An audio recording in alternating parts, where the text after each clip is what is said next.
Бисмилла деп бастайын. Аллаға мақтау айтамын. Таныстырсам өзімді, жылқыбай тегі айтамын. Шөбі шүйгін суы бал, ауасы тоза кәусардай. Кіндік қаным тамған жер, жұмақ мекен Қошқарбай. Қарауылдың ұлымын, Құдайдың діндар құлымын. Қалада тәртіп орнатқан подполковник шенім бар. Төрде отырған ағайын, өздеріңдей теңім бар. Желден жүйрік желаяқ, талай топты жарғанмын. Халықаралық жарысқа, Ақшқа да барғанмын. Арадағы бал шайқау, қазіргі менің тынысым. Таң асырған тұлпардай, бойым сергеп, ширақ жүрісім. Айналайын ағайын, байтақ жердің иесі қазақ қана. Есіңде мәңгі ұста баладана. Жұмысшы жылы дегенім, Абай Хаким айтқандай, еңбек етсең ерінбей, тояды қардың тіленбей. Мына өлең менің академик Қажағамның маған шығарған өлеңі. Сіздер мінекей осы керемет мынандай бүгінгі жарқыраған қасиетті күнде Аллах тағаланың берген сіздермен кездесіп отырғаныма өте қуаныштымын. Бір сіздерге тарихтан кішкене мағлұмат беріп кетейін. Қысқа ғана 2018 жылы осы Көкшетау қаласында орталық алаңда келе жатсам, алдымнан академик Қажағам шыға келді Аллахтың қалауымен. Айтан, мен Абылай ханның қара жолы экспедициясын ұйымдастырып жатырмын. Сен барасың ба деді. Ағам, жұмыста жүрмін. Бал арасын алу керек, марафонға бару керек. Біраз жұмыстарыма бара алмайын дедім. Жарайды, бүгін сіздер ішімнен Алладан тілеп жатыр, ақ жол тілеп барып келсін, экспедиция бірінші ғой деп. Келгеннен кейін барып келді, бірден ақпараттар қоғамдарына, телевизорға, газеттерге жазып жатыр, бәрі мақалаларды оқып жатыр. Бір жарым жылдан кейін өткеннен кейін тағы да осы Көкшетау қаласында көшеде кездесіп қалдық. Айтан, мен Абылай ханның екінші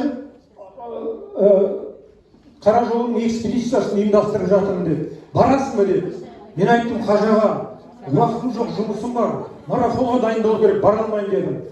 Одан кейін бір жарым жыл өткесін, 2022 жылы мына жерде отырған біздің достарым менің сол үшін тағы да көшеде. Айтам, мен Абылай ханның қара жолының экспедициясының үшінші жорығына барам. Соған сен барасың ба деді. Қажаға, айтқан сөз, атылған өт, әкем болды дедім. Міне біз соған бері біргеміз. Енді міне өте Мұхаммед саллаллаху алейхи вассалам пайғамбардың хадисі бар. Адамдарға рахмет айтпаған адам Аллаға шүкіршілік етпейді дейді. Сондықтан да мен сіздерге рахмет айтамын. Мен өзі, менің әкем өзін айттым, академик Қажаға деп экспедиция барып келгеннен кейін есім бердім.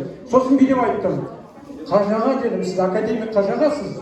Енді менің әкемсіз дедім. Менің әкем 37 жыл өмірден өтіп кетті бұрын. Егер тірі болса биыл 90-ға келуші еді. А былтыр анам 87 жасында, міне біздің Қажағам бар, бүкіл осы қазақ елі өмірден былтыр өтіп кетті. Бұл кісілер болды. Енді айтатыным, мен осы үйдің баласымын.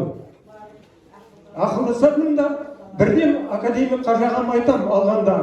Апам қалай деп, апамды сұраймын. Енді мен сіздерге осы жерде екі сұрақ бергім келіп отыр. Мынау бірінші сұрағым. Әлемде ең қымбат сағат қай жерде шыққан? Әлемде ең қымбат сағат қай жерде шыққан?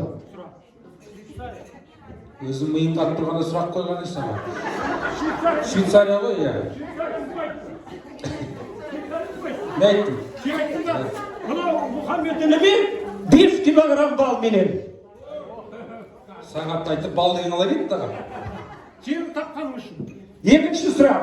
Сол Швейцарияда шыққан әлемдегі ең қымбат сағат. Екінші сұрағым. Сол сағаттың шыққан жылы. Kim aytadi? 18 ғасыр. 18 ғасыр. Тағы кімде қандай варианты бар? Кім тағы 5 килограмм балық алғысы келеді? 16 ғасыр, 16. Кімнің қандай варианты бар? 16. Жоқ. 1758 жылы 17 ғасыр. Енді 16 ғасыр деп ертерек бастады ғой. Кім айтқан жаңа 16 ғасыр деп? 18-тім. 16. Енді сондықтан 1758 жыл енді 16-ға жақын ғой. 16-тан кейін 17 ғой. Мынау менің бауырым, бұл да Абылай ханның қара жол экспедициясына барған. Бұған да менен 5 килограмм ал. Ал енді мынау сыйлығымды кімге береміз? Ең қымбат сағат 1758 жылы шыққан академик Қажы ағаға сый.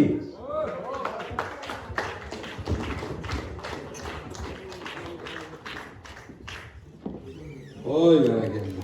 Мынаны Америкадан әкелдім. Жаяу барып, жаяу алып келген марафоншы ағамыз еңбек.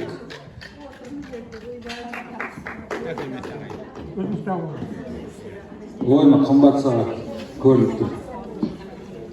Құтты болсын. Уақыттың қадірін білейік.